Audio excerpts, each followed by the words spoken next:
Ethan Vale had repaired engines that screamed like wounded whales, coffee machines that threatened to unionize, and one diplomatic cleaning drone that had mistaken an ambassador's beard for hostile fungus. Still, nothing in his 11 years on Miraway Station had prepared him for the silence of the little girl at table 72. Around her, the noon market roared with life. Levitating spice carts hissed blue steam, insected merchants clicked prices through glass masks, and a Korean baker shouted that his moon bread was fresh enough to insult your ancestors. But the child sat untouched by all of it, small hands folded beside a metal tray holding something pale, square, and deeply unhappy looking. She looked almost human at first glance, with a narrow face, dark watchful eyes, and hair as white as starlight caught in wire. Then Ethan noticed the long ears rising delicately through her hair, too elegant to belong to any earth-born child. Her skin carried a faint silver glow beneath the market lamps, like moonlight under water.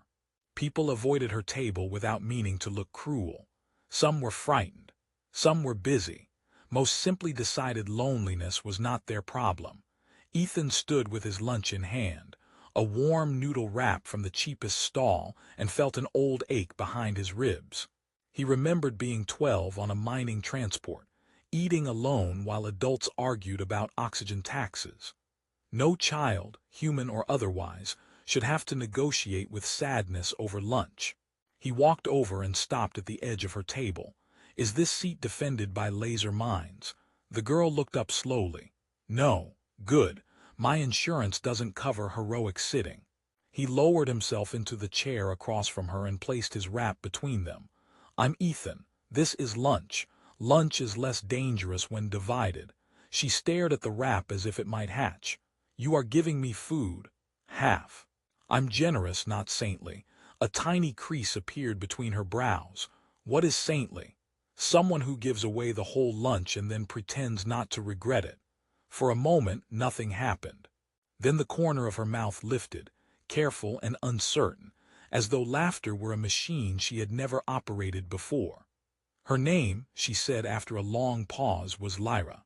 She did not say where she came from, or why her clothes were plain but stitched from fabric that adjusted itself whenever the station's artificial wind changed direction. Ethan noticed, because he noticed broken things and expensive things, and Lyra's coat was both too simple and too perfect. He decided not to ask. Children carried secrets the way adults carried tools. Sometimes tightly, sometimes because no one had helped them put them down. He tore the wrap in half and slid the larger piece toward her.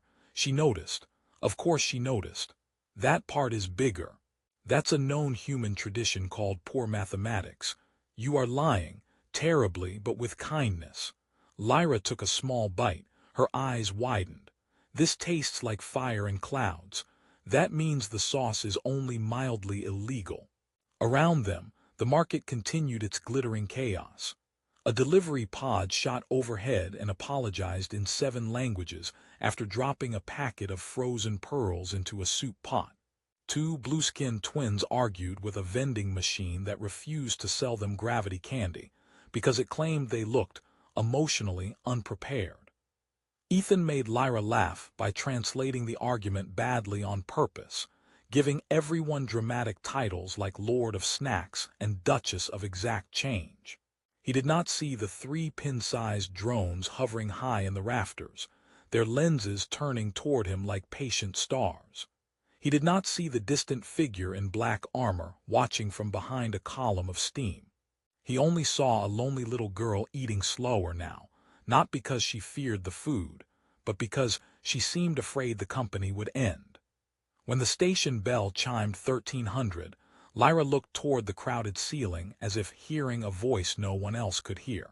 Her expression changed, not fear, not surprise, duty perhaps, which sat strangely on such a young face.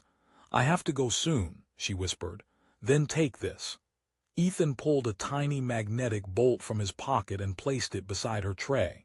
Lucky engine charm, completely useless, but it has survived 3 explosions and 1 marriage proposal from a cargo lift. Lyra held it with both hands. A machine asked to marry you. Long story. I said no. We remained professional. This time she laughed properly, bright and sudden, and for one breath the whole market seemed less cold. Then she slipped from her chair, gave him a little bow that looked far too formal for a child, and vanished into the river of aliens and neon. Ethan watched until he lost sight of her long ears among the moving lights. Then he finished his smaller half of lunch, unaware that somewhere far above Miraway Station, an imperial signal had already been sent. Lyra found Ethan again beside the old maintenance fountain, where recycled water rose in slow silver ropes before falling back without making a sound. He was kneeling with both arms inside a public repair panel, arguing with a service hatch that kept closing on his elbow. "I saw you hit the machine," Lyra said. Ethan looked over his shoulder. "That was not violence, that was emotional engineering. The machine did not seem improved. It is thinking about its behavior." She came closer, clutching the magnetic bolt he had given her. In the market light, her long ears twitched slightly at every loud sound, and Ethan pretended not to notice, the way kind adults pretended not to notice tears. "You came back," he said. "I wanted to ask questions. That is dangerous. Questions lead to answers, and answers lead to paperwork." Lyra considered this very seriously. "Why did you share your food?" "Because you looked hungry." "Many people saw me." "Many people are busy being furniture with opinions." That made her smile, though she quickly tried to hide it. Ethan closed the repair panel, and the fountain immediately fired a jet of water straight upward, soaking a passing jelly-bodied merchant. The merchant inflated in outrage and shouted something the translator rendered as, "Your grandmother is a damp asteroid." Ethan raised a hand. "Fair criticism." Lyra laughed behind both palms. They walked through the station's afternoon levels, where transparent elevators moved through columns of blue light and advertisements whispered personally tailored temptations. One offered Ethan a luxury moon vacation at a price that made him cough. Another offered Lyra a crown-shaped dessert, then abruptly apologized and deleted itself from the wall as if frightened by its own mistake. Ethan frowned at that. Lyra kept walking. At a toy stall she stopped before a broken floating creature made of copper wings and glass eyes. The vendor waved them away. "Scrap, won't fly, won't sing, won't even explode properly." "Tragic," Ethan said. "A toy without explosions has no ambition." He bought it for 2 station coins, and a button he claimed was historically important. The vendor accepted the button because it was shiny, and because Ethan spoke with the confidence of a man committing harmless fraud. On a bench beneath a holographic tree, Ethan opened the toy's tiny chest. Lyra watched every movement with fierce attention. Her fingers were delicate, careful, and far too steady for a child. When he gave her a microspanner, she turned it exactly the right way before he explained. "You have done repairs before?" he asked. "No," she said too quickly. Together they replaced a cracked memory bead with Ethan's spare navigation chip. The toy shivered, lifted into the air, and began circling them with drunken dignity. Instead of singing, it announced in a royal ceremonial tone, "Emergency protocol, locate nearest pudding." Ethan stared at it. "I may have installed the wrong chip." Lyra's laughter burst out so suddenly that an elderly reptilian couple looked over, then smiled without knowing why. The little machine landed on her shoulder, its wings ticking softly. She named it Pudding because, she said, if the universe gave a command, it was polite to obey at least once.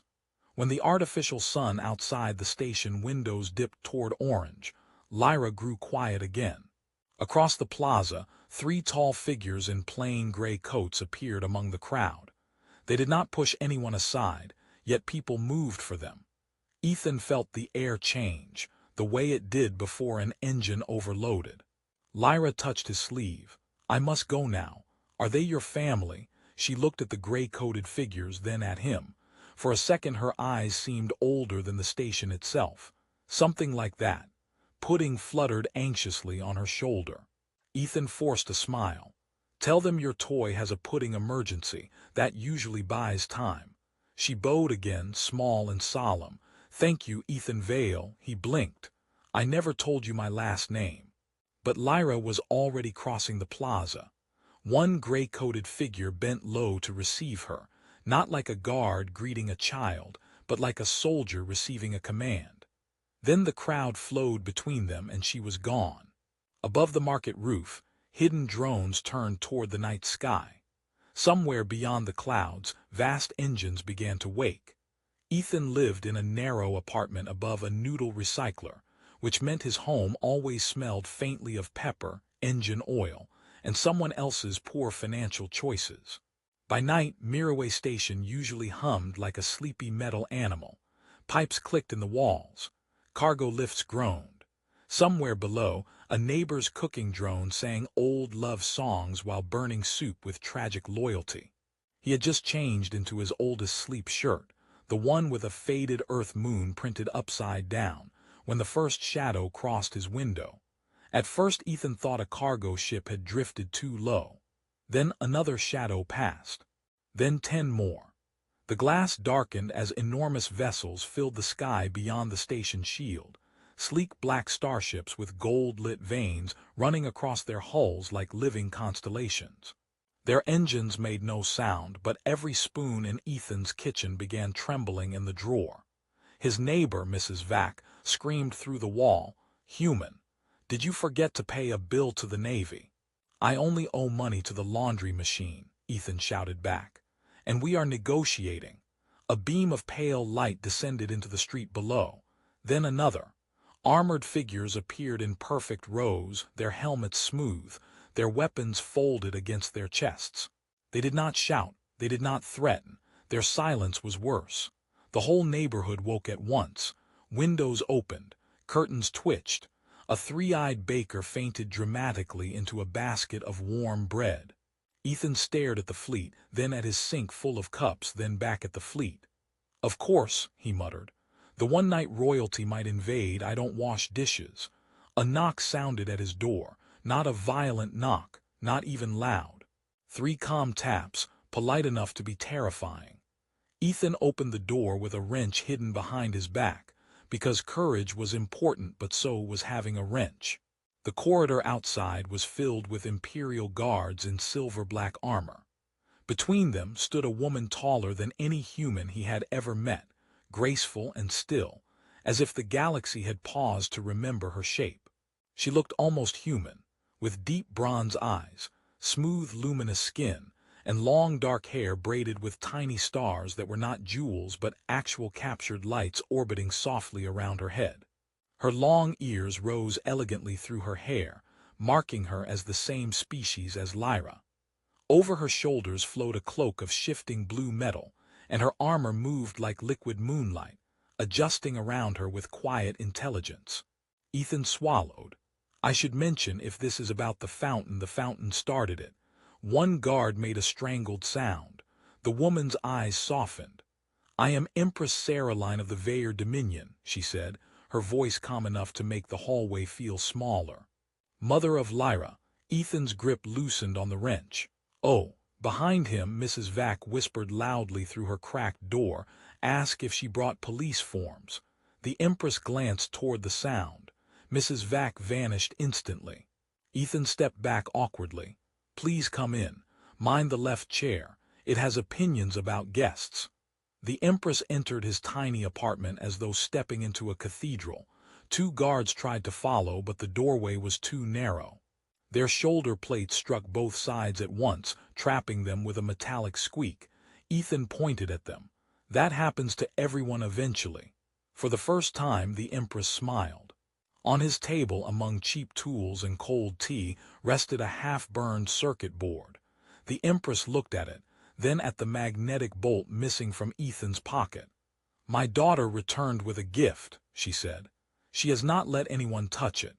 "It's lucky," Ethan replied, "mostly because it's too small to cause serious damage. She said you sat with her when others would not. She looked lonely. Others saw that too." Ethan rubbed the back of his neck. Maybe they were busy, or scared, or allergic to children with better manners than adults. The Empress studied him for a long moment. Outside, thousands of imperial lights hovered over the modest neighborhood. Inside, the noodle recycler downstairs coughed like an elderly dragon. "At my court," she said softly, "kindness is usually measured, performed, purchased, or demanded. You gave it before knowing her name." Ethan tried to think of something noble. What came out was, "Well, she laughed at my jokes. That's rare enough to reward." The Empress's smile trembled with something warmer than politics. "Then allow me to reward you, Ethan Vale." He looked past her at the fleet blocking half the sky. "Please tell me the reward is not more responsibility." At that exact moment, from somewhere inside the Empress's cloak, a tiny mechanical voice chirped, "Emergency protocol. Locate nearest pudding." Ethan closed his eyes. I knew that toy would betray me. The Empress did not take Ethan to the palace in a carriage, because palaces did not usually park above noodle shops. Instead, she led him through the street beneath the stunned faces of his neighbors, and into a beam of blue-white light descending from the largest ship. Ethan had expected to feel pulled upward. Instead, the light politely asked his atoms for cooperation, and his atoms, being far more diplomatic than he was, agreed. A heartbeat later, he stood inside a hall so vast that clouds drifted near the ceiling. The flagship's interior was alive with quiet motion. Silver bridges unfolded over gardens of floating crystal, star maps bloomed in the air like glowing flowers, and translucent fish swam through streams of water held in place by gravity fields. Ethan looked down at his socks. "I should have worn shoes with fewer holes," he whispered. Caroline heard him. "No one aboard will judge your footwear." A nearby admiral in violet armor stared at Ethan's toes as if they had insulted his bloodline. Ethan nodded toward him. "Good. Very relaxed atmosphere." Lyra waited at the end of the hall, dressed now in a simple white robe trimmed with imperial gold. Pudding hovered beside her head, repeatedly announcing that no pudding had yet been located. When she saw Ethan, her solemn little face brightened so quickly that the guards seemed startled by it. "You came," she said. "I was invited by several warships. It felt rude to say no." Caroline guided him toward a circular chamber where nobles, officers, and ministers stood in perfect rings. Their clothes shimmered with embedded constellations, their long ears decorated with chains of light. Ethan felt every eye on him. He had once repaired a reactor while it was on fire. Somehow this was worse. A golden platform rose beneath his feet. He flinched. "Is this normal?" "It is ceremonial," Caroline said. "That is what people say right before something becomes expensive." A few younger officers coughed into their gloves. Lyra smiled proudly, as though he had performed an ancient human art. The High Chancellor stepped forward, thin as a blade, with eyes colder than deep space. "This human is to be rewarded for feeding the princess." Ethan blinked. "Technically half feeding, I kept some. There are witnesses." The chamber remained silent. The Chancellor's mouth tightened. "Majesty, imperial gratitude should not be spent like market coin." Caroline's gaze sharpened. The lights in her living armor dimmed to a dangerous blue. "My daughter walked unseen among my people. Most turned away. And a ruler must accept that fear preserves order." Ethan felt Lyra's hand slip quietly into his. Her fingers were cold. He looked at the Chancellor and said before wisdom could stop him, "Fear is useful for keeping soup from boiling over." Terrible foundation for civilization, though, also makes lunch awkward. This time someone laughed, not loudly but enough to crack the chamber's ice. Caroline turned toward him, and Ethan realized too late that everyone had heard. The Empress did not scold him. Instead, she looked almost relieved. "Then speak honestly, Ethan Vale," she said. "What reward would satisfy a man who gave kindness without asking payment?"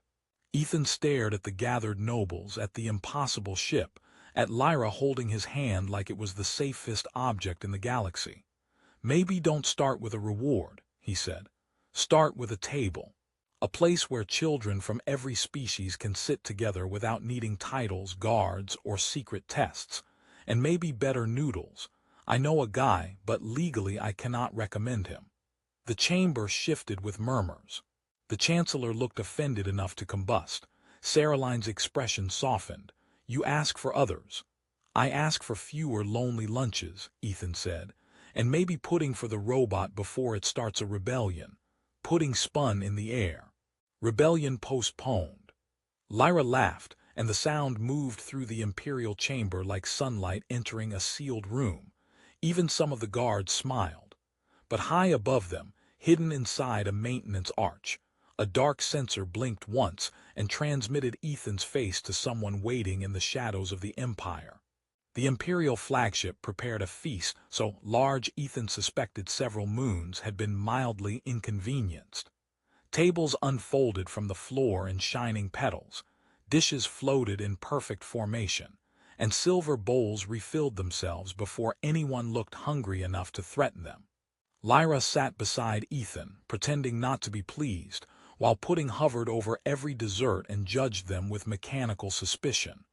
"This one is not pudding," it declared above a crystal cake. Ethan nodded gravely. "A tragedy in 3 layers." Across the hall, Empress Saraline listened to ministers argue over his proposal. Some approved.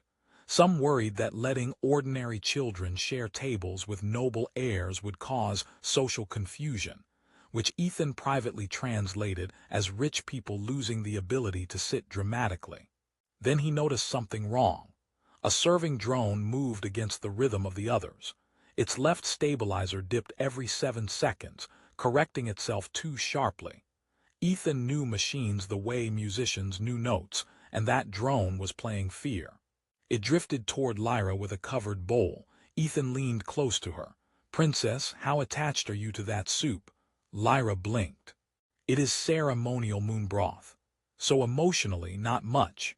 He grabbed a spoon and flicked it into the drone's sensor. The drone jerked, spun, and crashed into the table, spilling violet liquid across the gold surface. The liquid hissed, burning through metal. The hall froze. Ethan raised one finger. "For the record, I usually ruin dinner less dramatically." Guards rushed forward.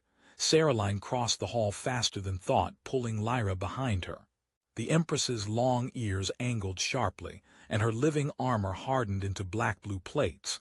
The fallen drone twitched. Beneath its serving shell, hidden circuitry unfolded. Illegal military components, signal dampeners, and a tiny kidnap capsule designed to trap a child in stasis. Ethan's stomach turned cold. The High Chancellor arrived with outrage already arranged on his face. How did this human notice what Imperial security missed? "Bad maintenance," Ethan said.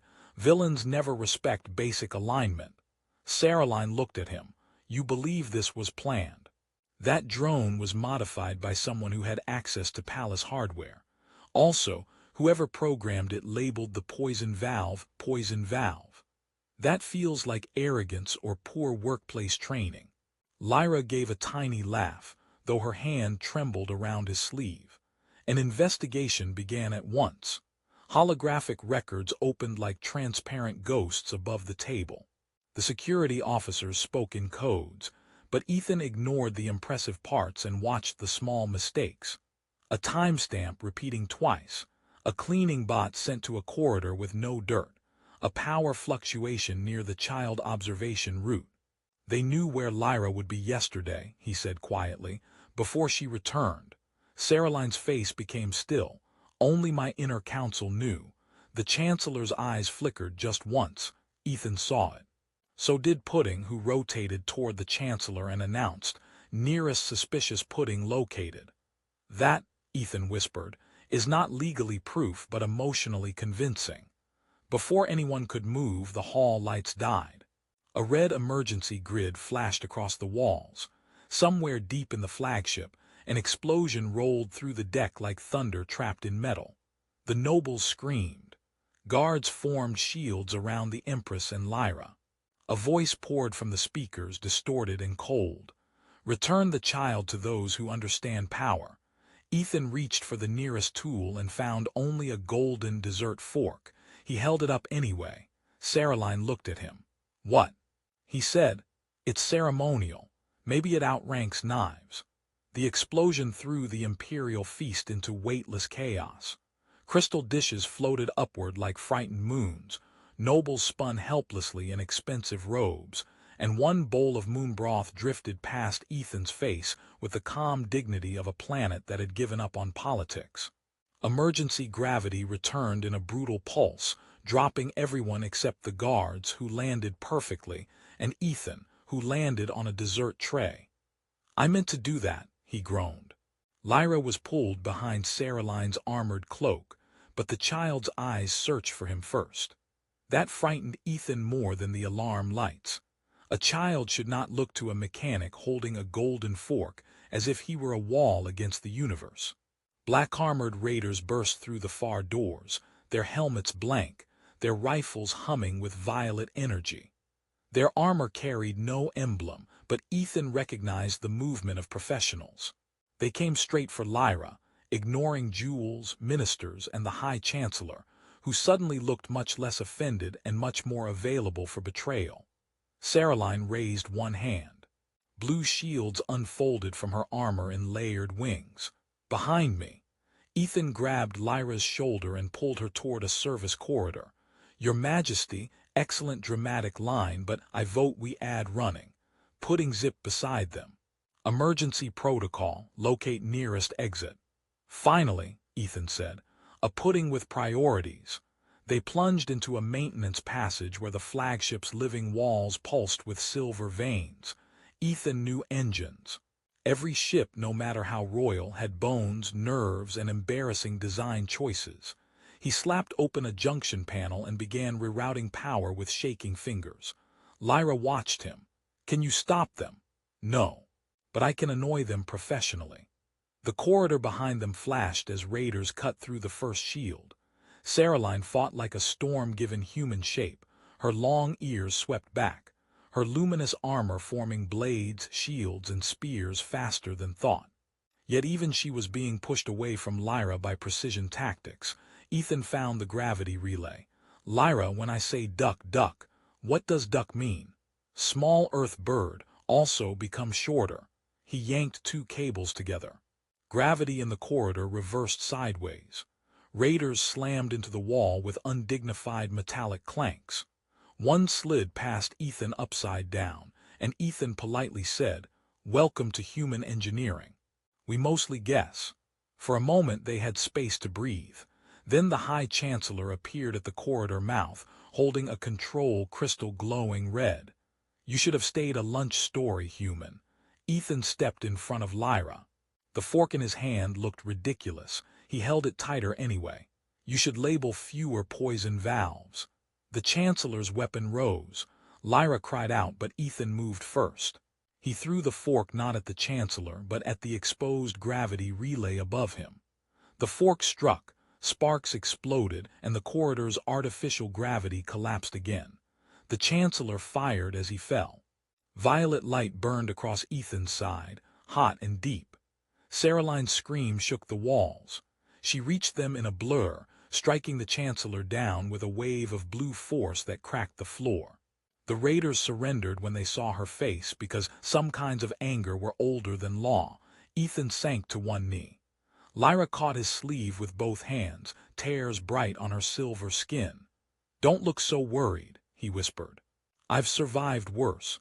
Once I ate station cafeteria fish."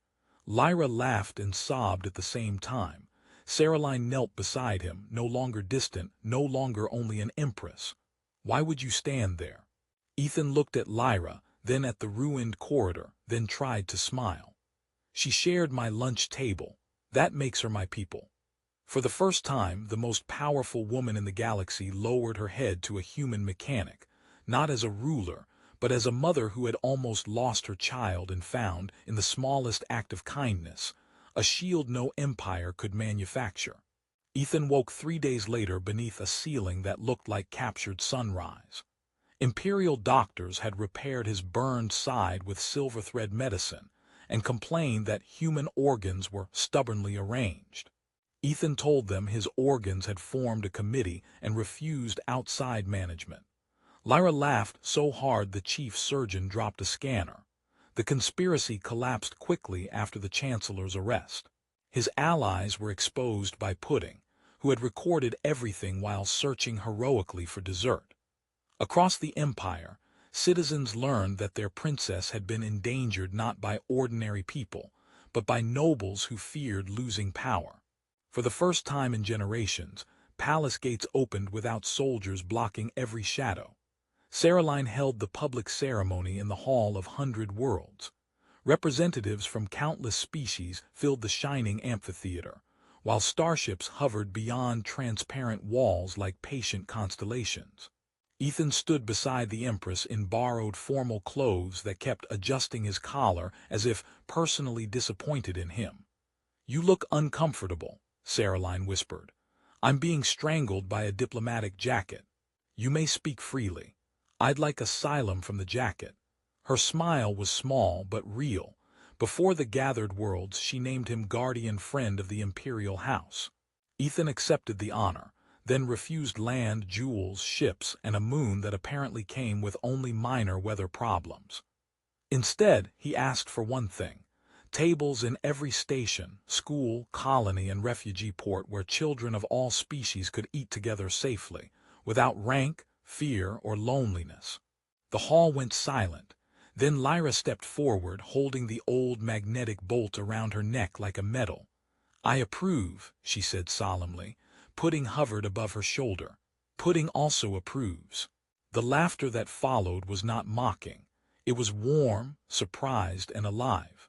Caroline signed the decree before sunset. The first shared table opened on Miraway Station 1 week later, exactly where Ethan had met Lyra.